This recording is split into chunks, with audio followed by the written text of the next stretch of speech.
Halo teman-teman, perkenalkan nama saya Kristi Agusti Uhai. Dan saya Monika Fitri Wulandari.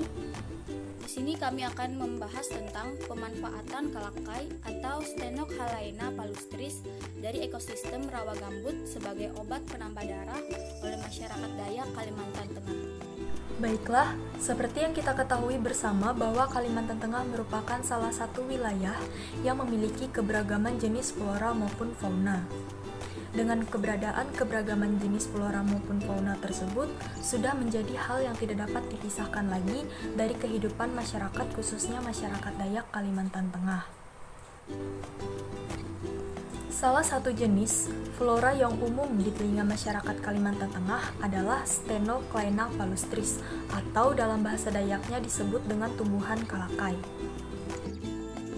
Stenocalaena palustris ini adalah tumbuhan jenis paku-pakuan yang sangat mudah ditemukan di daerah yang memiliki kelembapan yang sangat tinggi, seperti lahan gambut yang ada di Kalimantan Tengah. Stenocalaena palustris ini termasuk ke dalam divisi Pteridophyta atau tumbuhan paku-pakuan, termasuk ke dalam kelas Filicopsida atau paku sejati, termasuk ke dalam ordo Filicales atau tumbuhan paku-pakuan yang homospora, hidup epifit. Familinya Blenacceae, kemudian genus Stenocalaena, dan nama spesiesnya adalah Stenocalaena palustris. Tumbuhan ini memiliki panjang sekitar 5-10 meter.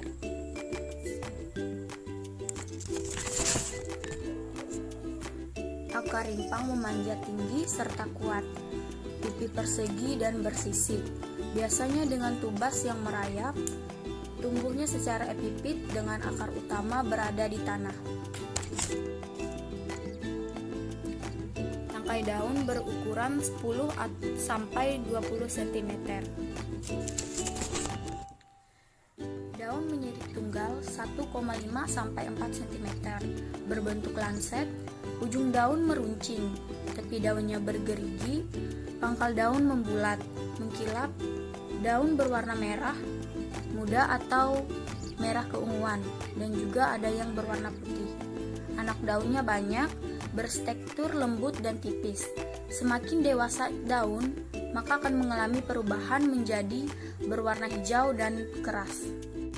Tumbuhan Stenocalaena palustris hidup pada keadaan di daerah tanah gambut, air tawar, dan hutan belukar yang bersuhu lembab, sehingga Stenocalaena palustris banyak dijumpai di wilayah Kalimantan Tengah yang memiliki struktur tanah gambut.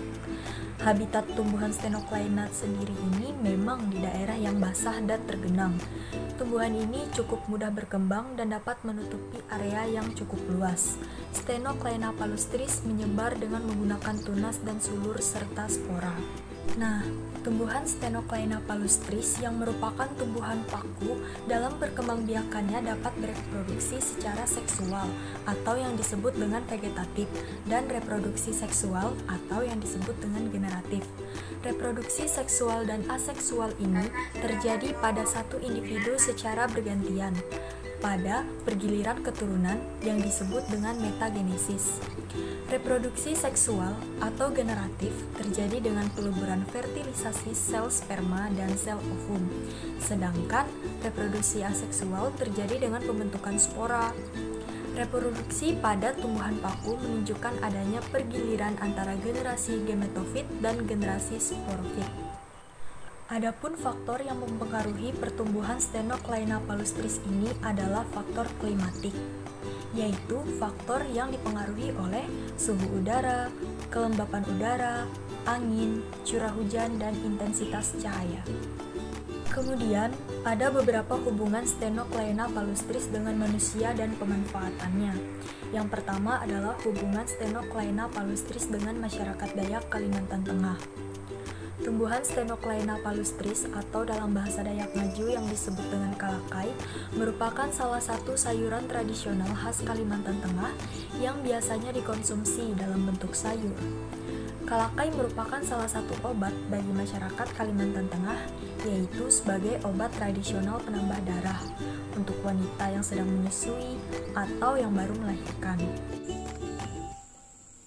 Masyarakat Kalimantan Tengah memanfaatkan tanaman kalakai untuk tujuan merangsang produksi ASI bagi ibu-ibu yang baru melahirkan. Kalakai yang digunakan untuk obat ialah kalakai yang berwarna merah yang diolah dalam bentuk masakan berkuah. Berdasarkan hasil penelitian dari analisis gizi, kalakai merah mengandung zat besi yang tinggi. Hal ini yang memungkinkan kalakai dapat merangsang produksi ASI, disebabkan nilai gizi dari kalakai yang banyak mengandung zat besi. Dalam teorinya, unsur Fe atau zat besi bermanfaat dalam mengatasi masalah anemia, sehingga mengkonsumsi kalakai dapat menambah volume darah dan merangsang produksi ASI. Selain sebagai obat tradisional penambah darah, tanaman kalakai ini memiliki banyak khasiat, yaitu sebagai obat diare, pereda demam, mengobati sakit kulit, bahkan masyarakat mempercayai bahwa kalakai bisa digunakan untuk obat awet muda. Stenoclaina palustris memiliki senyawa fenol yang tinggi, yaitu 61,56 mg per 100 gram, yang merupakan sumber antioksidan yang tinggi. Asam fenolat merupakan antioksidan yang memiliki antibakteri, antivirus, antikarsinogenik, antiinflamasi, dan aktivitas vasodilatori.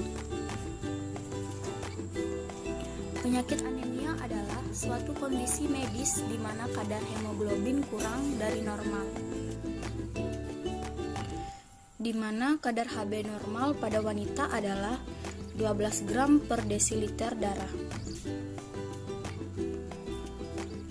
ASI merupakan sumber gizi yang sangat ideal dan aman bagi bayi, yang dapat memenuhi kebutuhan gizi bayi, yang menyediakan protein. Namun apabila terjadi anemia pada ibu yang sedang menyusui, akan menurunkan produksi, kualitas, dan kuantitas ASI, sehingga kurangnya mengkonsumsi makanan yang kaya kandungan zat besi selama kehamilan dari trimester 1, 2, serta 3. Maka dengan mengkonsumsi sayur kalakai selama masa kehamilan berlangsung dapat meningkatkan kebutuhan zat besi harian. Kemudian, apa dampak pemanfaatan kalakai berlebihan oleh manusia? Masyarakat Kalimantan Tengah sampai saat ini masih menjadikan kalakai sebagai salah satu sayuran yang sering dikonsumsi. Bahkan, pada saat ini bukan hanya diolah menjadi jus kalakai atau masakan berkuah, namun masih banyak lagi bentuk pengolahan kalakai yang dikreasikan oleh masyarakat Kalimantan Tengah.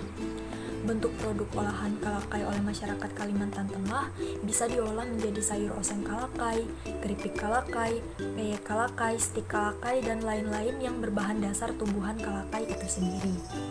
Dengan banyaknya bentuk pengolahan dari kalakai, sehingga pemanfaatan kalakai semakin hari semakin meningkat.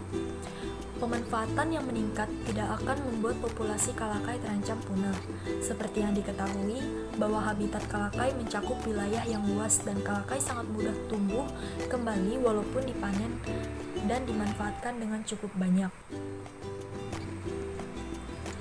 Meskipun tumbuhan kalakai masih tidak termasuk jenis yang terancam punah, kita sebagai manusia yang selalu memanfaatkan tumbuhan ini tetap harus senantiasa menjaga habitat populasinya agar ekosistem rawa gambut di Kalimantan Tengah tetap lestari dan terjaga keberadaannya.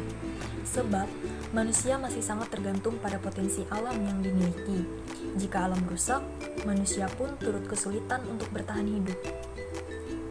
Demikianlah pembahasan mengenai pemanfaatan kalakai atau Stenoclaina palustris dari ekosistem rawa gambut sebagai obat penambah darah oleh masyarakat Kalimantan Tengah.